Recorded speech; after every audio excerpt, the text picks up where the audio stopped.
अगर आपको ऐसा लगे कि बेटी पर किसी हरामजादे की बुरी नजर है तो आपको तैयार रहना चाहिए उसके जबड़े में हाथ डालकर उसके हलक को बाहर खींच लेने के लिए। फिल्मी शाहरुख खान के डर फिल्म वाले किरदार को इस हरामखोर शाहरुख ने असल जिंदगी में निभाया है। रियल लाइफ में भी शायद अब वो वक्त आ गया है कि शाहरुख जैसे जानवरों को उसी वक्त उस दुनिया में पहुंचा दिया जाए जब वो आपकी लाडली पर गलत निगाह डालने की हिम्मत करता है। क्यों ऐसा कोई कानून नहीं लाया जाता कि इन जैसे हराम के पिल्लों को सरेआम सड़क के बीचों बीच एक वहशी दरिंदा अपनी लिए और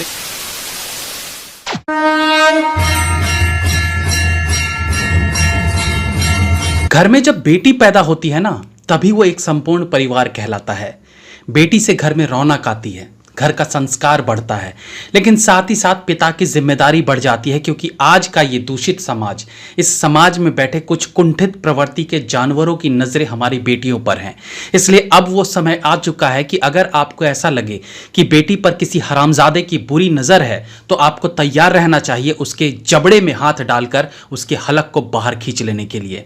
इस काम में देरी नहीं होनी चाहिए क्योंकि अगर देरी हुई तो फिर आपकी बेटी का हश्र भी झारखंड के दुमका में रहने वाली बेटी अंकिता की तरह हो जाएगा। अंकिता के पिता ने यह देरी की नतीजा कि आज अंकिता इस दुनिया में नहीं रही। आखिरी समय में भी वो तड़प तड़प कर कहती रही कि जैसे आज मैं मर रही हूं वैसे ही वो भी मरना चाहिए।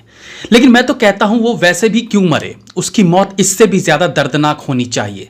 शाहरुख नाम का यह शख्स 2 साल से अंकिता को परेशान कर रहा था। जबरदस्ती उसे अपने चुंगल में फंसाने की कोशिश में यह उसे रात दिन प्रताड़ित करता रहता था, लेकिन अंकिता सब झेलती रही और बताया जा रहा है कि वो दिन दहाड़े उसके घर में आकर उसे परेशान करता था और अंकिता के पिता उसे समझा बुझाकर वापस भेज देते थे। उन्हें लगा होगा बात खत्म हो जाएगी, लेकिन बात तो खत्म नहीं हुई।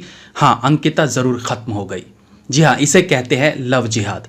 अब देखिए, मैंने लव जिहाद बोल दिया तो वीडियो को या तो डिलीट कर दिया जाएगा या मोनेटाइजेशन बंद कर देंगे या शायद बैन कर देंगे। मोनेटाइजेशन बंद करने का मुझ पे घंटा फर्क नहीं पड़ता, लेकिन बात दूर तलक जानी चाहिए। क्या इस तरह का केस पहली बार हुआ है? नहीं, ये केस हर गली, हर मोहल्ले, हर राज्य में आम हो गया है। आए दिन खबरों में ये आता रहता है कि आज किसी न किसी शाहरुख ने किसी न किसी अंकिता को प्यार के जाल में फंसाकर मारकर सूटकेस में फेंक दिया, या फिर यदि किसी अंकिता ने इन जैसे जानवरों के बहकावे में आने से मना कर दिया तो उसके हाथों वो स्वाहा हो गई। फिल्मी शाहरुख खान के डर फिल्म वाले किरदार को इस हरामखोर शाहरुख ने असल जिंदगी में निभाया है। डर में भी शाहरुख और यहां भी ये हरामखोर शाहरुख। निकिता तोमर हो या फिर अंकिता, ये वो बच्चियां थी जिन्हें अच्छे बुरे का पता था, इसलिए वो उनके चुंगल में नहीं फंसी। लेकिन चुंगल में ना फंसने का मतलब समय से पहले मौत। चुंगल में फंस जाती तो 6 महीने साल भर बाद मौत। यानी कि अगर इस शाहरुख जैसों की नजर किसी लड़की पर पड़ जाए तो उस लड़की की मृत्यु निश्चित है। वो उनके माया जाल में फंस गई तो भी और नहीं फंसी तो भी। एक बाप अपनी बेटी को पल पल बढ़ता देखता है, उसकी खुशियों का ख्याल रखता है और उसे जीवन की सारी खुशियां देता है, और एक दिन एक वहशी दरिंदा अपनी लिए और एक दिन एक वहशी दरिंदा उस नाजों से पली बेटी के शरीर पर पेट्रोल। कोई इंसान कितना निर्दयी हो सकता है, इंसान नहीं कोई हरामजादा कितना निर्दयी हो सकता है, यह इस घटना से पता चलता है। दृश्यम फिल्म देखी है आपने? उस फिल्म के अंतिम में अजय देवगन एक कहानी के रूप में बताता है कि अपनी बेटी को बचाने के लिए उसने उस अनचाहे मेहमान को मार वहां पहुंचा दिया जहां से वो कभी लौटकर नहीं आएगा। रियल लाइफ में भी शायद अब वो वक्त आ गया है कि शाहरुख जैसे जानवरों को उसी वक्त उस दुनिया में पहुंचा दिया जाए जब वो आपकी लाडली पर गलत निगाह डालने की हिम्मत करता है। आज जिस तरह का माहौल है, जिस तरह से हरामखोर शाहरुख जैसे लोग आपकी दुनिया उजाड़ने में लगे हैं, ऐसे वक्त में ये जरूरी है कि पिता भाई होने के नाते आप खुद को तैयार रखिए ऐसी परिस्थिति से निपटने के लिए। जेल ले जाते समय इस दरिंदे शाहरुख के चेहरे की हंसी बता रही थी कि मैंने अपना मकसद पूरा कर लिया। उसके चेहरे पर ना तो कोई दुख के भाव थे ना ही ग्लानि के। ये हरामखोर तो प्यार करने का दावा करता था ना। इसकी यह हंसी बताती है कि प्यार जैसे शब्द इन जैसों की डिक्शनरी में होते ही नहीं है। इसका मकसद कुछ और था जिसमें नाकाम होने के बाद इसने अपनी दरिंदगी दिखा दी।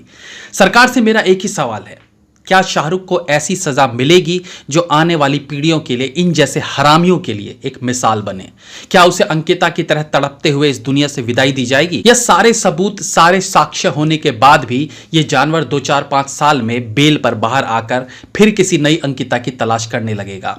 क्यों हमारे देश में इस तरह के अपराधों के लिए अलग से कानून नहीं बन पाते हैं, जबकि आजकल ये घटनाएं आम हो गई हैं? क्या हमारे यहां बच्चियों को खुल के सांस लेने की आजादी नहीं है? क्या हमारे यहां लड़कियों को हमेशा नजरें नीची करके ही इन जैसे आवारा जानवरों के सामने से निकलना पड़ेगा? आखिर कब तक अंकिता, निकिता जैसी बेटियों को यह सब सहन करना पड़ेगा? क्यों ऐसा कोई कानून नहीं लाया जाता कि इन जैसे हराम के पिल्लों को सरेआम सड़क के बीचों बीच? दोस्तों, अंकिता कोई अलग लड़की नहीं थी। हर घर में कोई ना कोई अंकिता है। आप सबके घर में बेटी होंगी, बहनें होंगी, जिनकी रक्षा की जिम्मेदारी आपकी है। इसलिए मेरी आप सबसे विनती है कि जब कभी आपको ऐसा लगे कि आपकी बहन या बेटी की जिंदगी में कोई शाहरुख किस्म का जानवर दस्तक दे रहा है, तो आप देरी ना करें।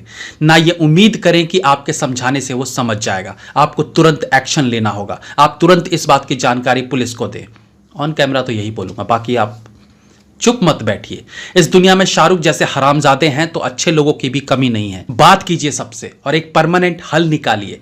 आज अनेकों संगठन है जो महिलाओं के लिए काम कर रही हैं। उनसे संपर्क कीजिए, पुलिस से संपर्क कीजिए, कुछ भी कीजिए, लेकिन खामोश मत बैठिए, वरना आपकी बहन बेटी खामोश हो जाएगी। जय हिंद, वंदे मातरम।